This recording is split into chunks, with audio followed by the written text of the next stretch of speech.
Although last week I started a fire which required a fire extinguisher, so maybe we should take it easy. Okay. One last thing I wanted to show you on the configuration manager is maybe we'll real quick try and show you the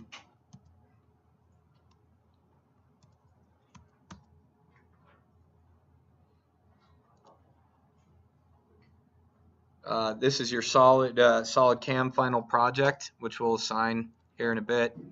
But remember, Professor Hodgkinson there started with one type of potentiometer and then changed to a different type of potentiometer.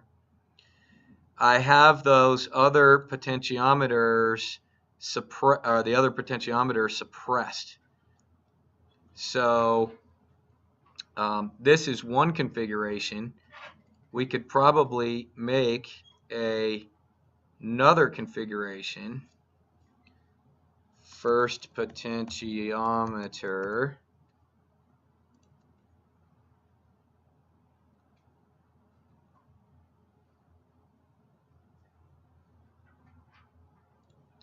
And then I could go to my visibility states and the first thing I'm going to have to do is unsuppress that other potentiometer. I got to find it.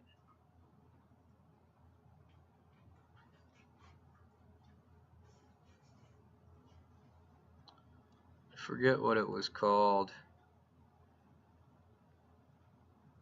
Unsuppress. It's going to freak out because it's in the same spot as all the other stuff. Yeah, that's it. That's that other potentiometer.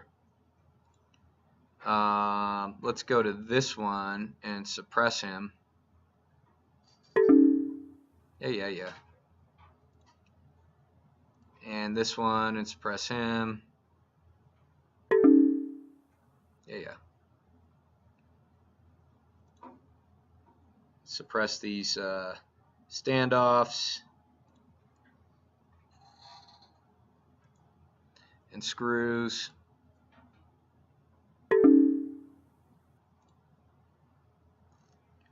Anyway, so this would be a different configuration if I wanted to see just this potentiometer. And then I could go back to this configuration and change it so that it was the other potentiometer. So I could toggle back and forth between the two different potentiometers within the same model very quickly without clicking a bunch of stuff. So that's what that configurations is for. In this case, it actually makes some sense because we have basically the same model but with a little bit of a change on the potentiometer side. All right, enough about configurations. Okay, we're going to talk about some aerospace-y type stuff, and it also is going to go into design for manufacturability, machining. But I want you to open up SolidWorks and start creating something for me. And you might want to save it somewhere that you can find it because this is going to be one of your homeworks. So open up SolidWorks and create me a 1 inch by 1 inch by 1 inch cube.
Everybody pretty close?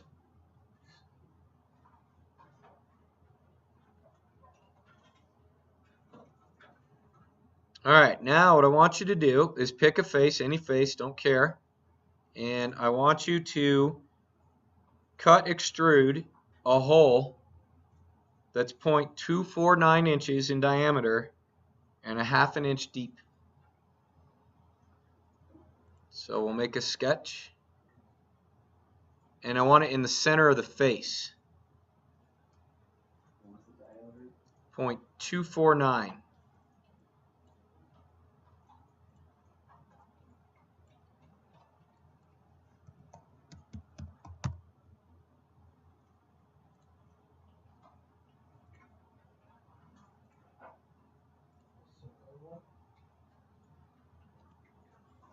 Yes, circular hole.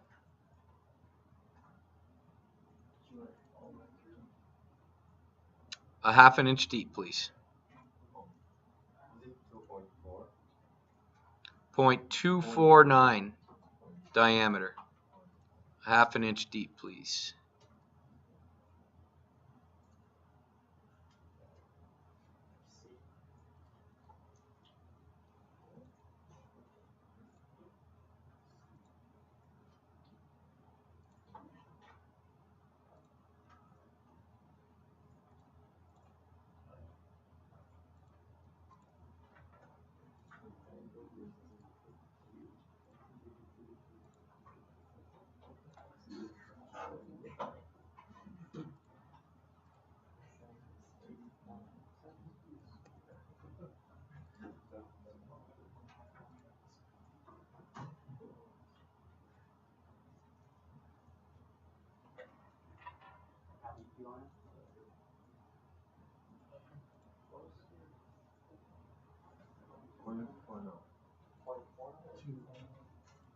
.249.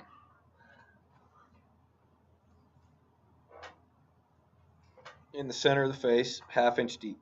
So that's what it should look like. I made my cube translucent so you could see the hole better, but you don't have to do that.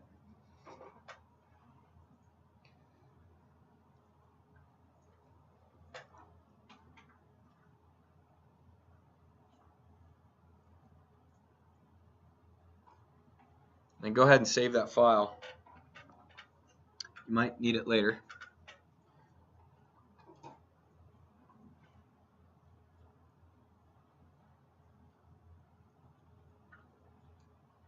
Now, I want to show you the difference here. I'm going to show you a difference.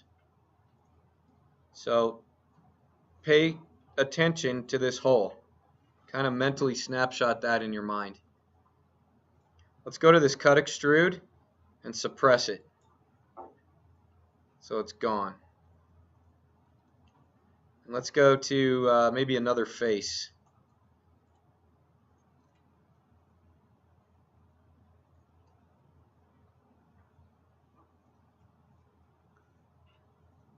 I want to do the same hole, but instead of doing a cut extrude, I want to use the hole wizard. Okay, so I've selected this face. I'm going to go to hole wizard.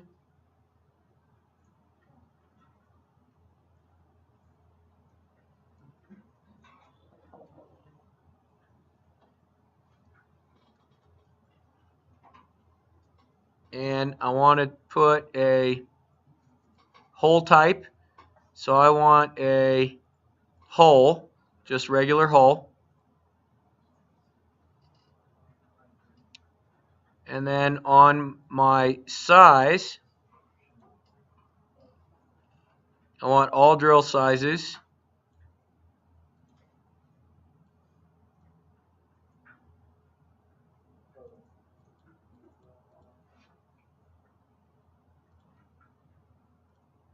I want to show custom sizing because the size I want isn't in here.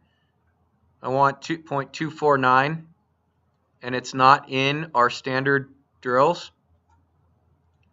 So I want custom sizing and I want 0.249.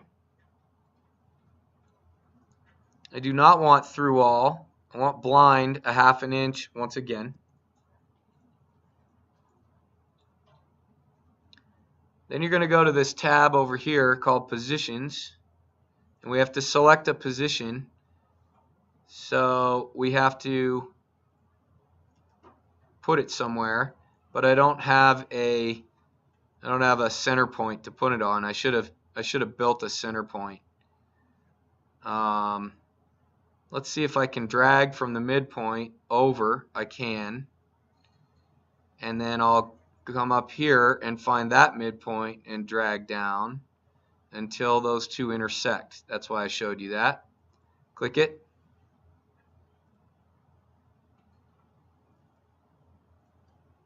And I have a hole.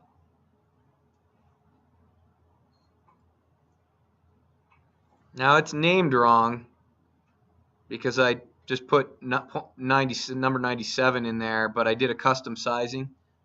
But it's clearly the same size as the other one. What is the difference here between this and the one I asked you to mentally snapshot? This one has the drill tip at the end. All right, now this is important as an engineer, because if you're going to make this as part of your group and you design this part, you know that you're going to drill this hole. Okay, but I'm going to suppress this and unsuppress this. If you're in a big company and you're an engineer, you're not going to see the machine shop. You're an engineer. You don't do machining.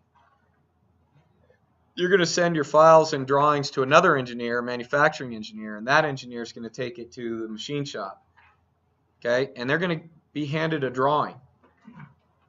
And that drawing, if this hole looked like this has a flat bottom to it. Okay?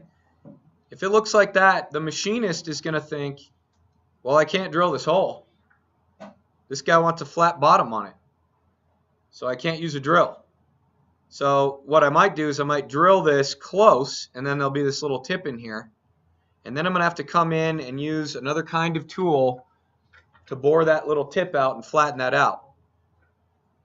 Now, as the engineer working for the company, if all you wanted was a hole and you didn't really care that there was a tip down in there, you would rather have the machinist just drill the damn hole. It's going to take him a couple more hours to drill a hole and cut that little tip out.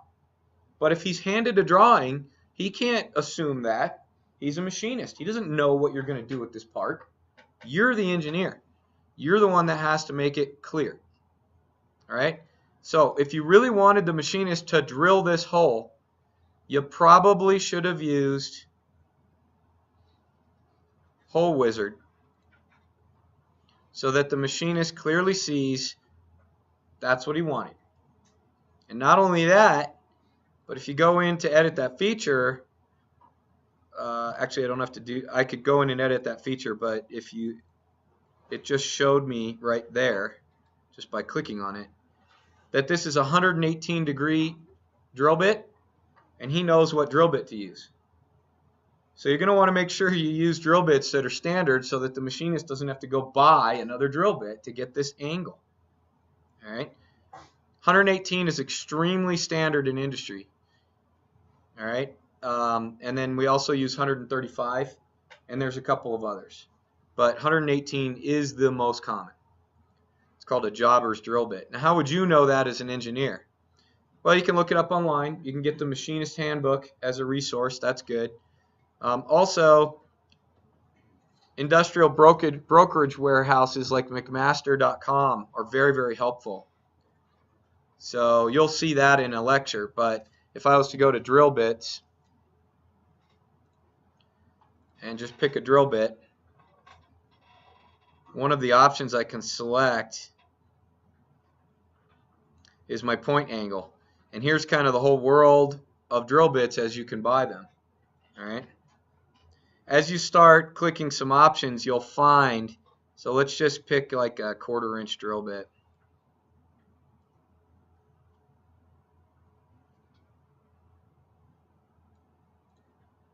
As you start narrowing down on the options, you'll find that the, let's go round shank, Let's go spiral point. Let's go uncoded. Your options get whittled down. And what you would notice if you did that for an hour or so is that 118 becomes the most common drill bit. That's what most of them are. That comes with experience, but you can use a website like this to figure out what's out there in the world, what makes some sort of sense. Question? Yeah, can anyone order? Sure. Do you have a credit card? Rock and roll. Cool. Set up an account and fire up your credit card. Go to town. All right. So I wanted you to understand that. You want to model things thinking about how you're going to manufacture them because you want to save your company time, effort, money, and just get the job done that you wanted to get done. And that way you have a little bit of job security. If you're costing the machine shop thousands of dollars because you just didn't have a point on all your holes, that's stupid. You know, that's expensive and it could cost you people jobs. Now, in bigger companies, they have manufacturing engineers that take your designs and then they look at it and they come back to you and say, hey, dude, can this hole have a point on it? Did you really need it like this or not? So they probably have a check. But if they don't, you wanted to intend what you really wanted to intend. Okay.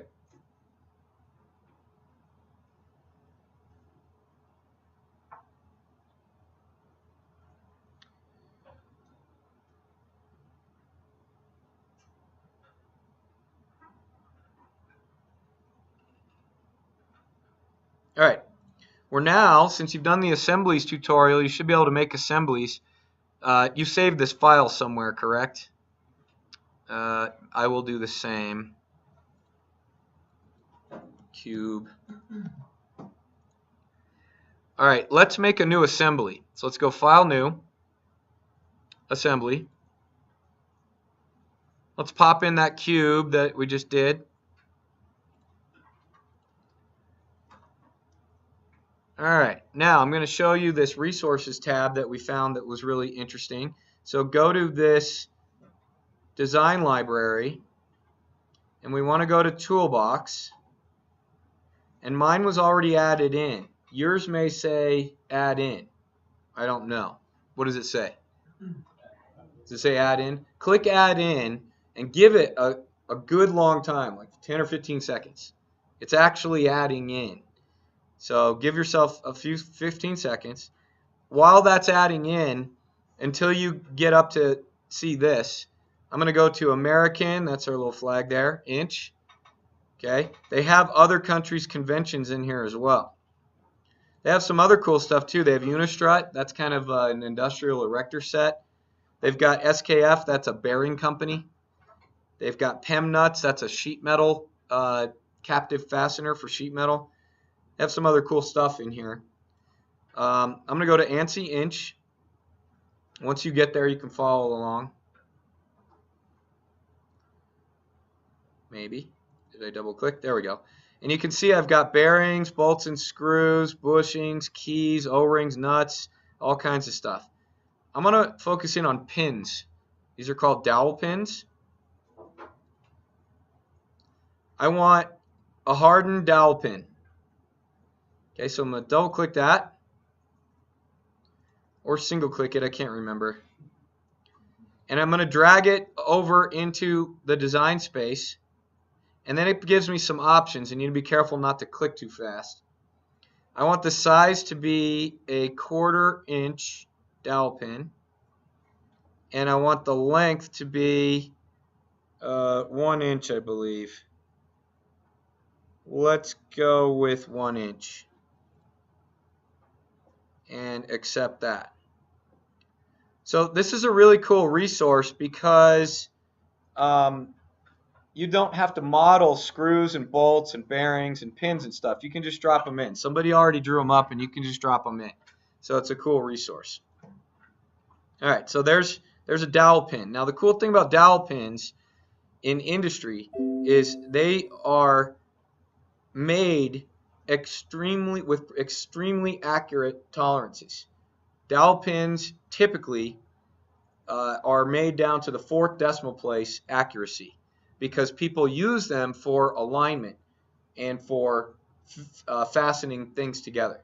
So they have to be extraordinarily accurate and extraordinarily precise. Okay?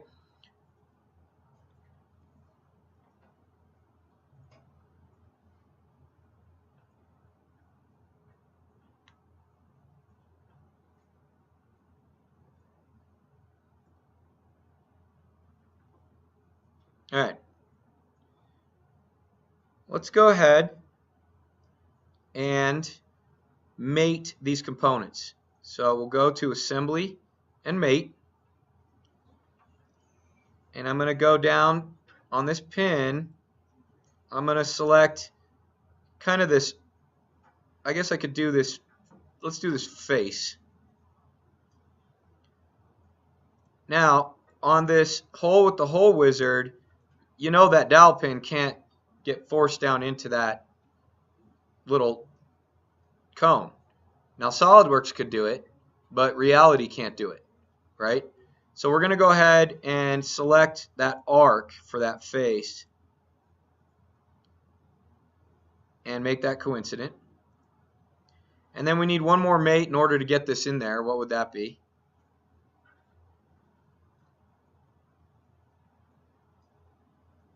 Anyone? What's that? The axis. The axis, or you could put an axis in, but we actually don't have to put an axis in. We could use the circles here and make them what? Concentric. We could also use these surfaces if we wanted to and make them coincident or concentric. All right, so congratulations, we shoved a pin in there. Pin in a hole. You know, we could go to this mate here, and we have this coincident here. We could edit that feature because, you know, it's unlikely that in reality, down to thousandths of an inch, that the face of this pin is going to jam all the way down in there, right, to there. So we could actually change our distance. Oops. It's not going to allow me I wanted to put this distance in. It's not going to allow me that distance. But we could have backed that up a little bit. All right, so we've got a pin in there. Now, what was the diameter of that hole? 249? What's the diameter of that pin? 0.25. It was a 1/4 inch. That pin should not be able to fit in that hole. That pin's bigger than that hole, but SolidWorks just shoved it in there. But in reality, would that work? No, it wouldn't, but actually it would. It can work. All right.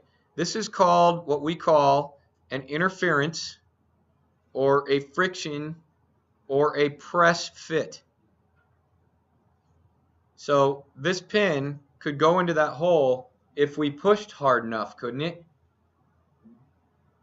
We actually have a tool that does that. It's called an arbor press, and it will give us mechanical advantage, or sometimes they have hydraulic presses and give us hydraulic advantage over that hole, and we can force fit that pin into that hole. It's called a force fit or a friction fit or an interference fit or a press fit, and it's used quite often, both in mechanical and aerospace engineering. These two parts would actually be stuck together, and you couldn't get them out unless you used mechanical force or another type of force, which we'll talk about in a minute. But that's a force fit. But SolidWorks just threw it in there. So to the naked eye, it looks like that goes together. If I were to make these parts and try and put them together, they wouldn't go together, okay, without some motivation. But you can figure that out in SolidWorks by using this Tools Interference Detection. Let's click that, and you select the assembly, and then you can hit calculate. And it shows us right there, we've got an interference problem right here. Okay?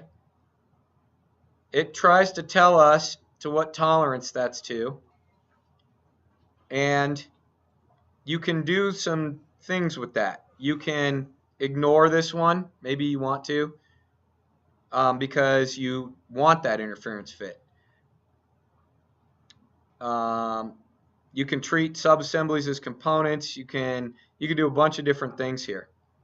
But the bottom line is, you may want to use this tool as you are mating and putting things together to see if there's any interferences that you just can't quite see by looking at the model, but that show up.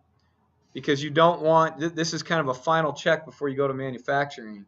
You don't want to have interferences that would not allow you to put pieces together. Now in this case we would ignore it because we want to do that. However, we may want to, if we're going to have the machinist put this together, if we made an assembly drawing, we might call out that this is an interference fit. We might say interference fit or press fit dowel pin A into hole B. All right. Any questions on interference detection? It's kind of a cool tool.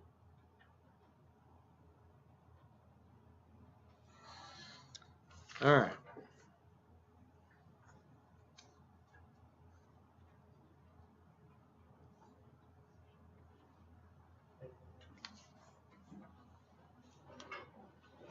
Okay, we are going to move to the shop portion, and I'm going to explain other types of holes and other types of fits in relation to this cube.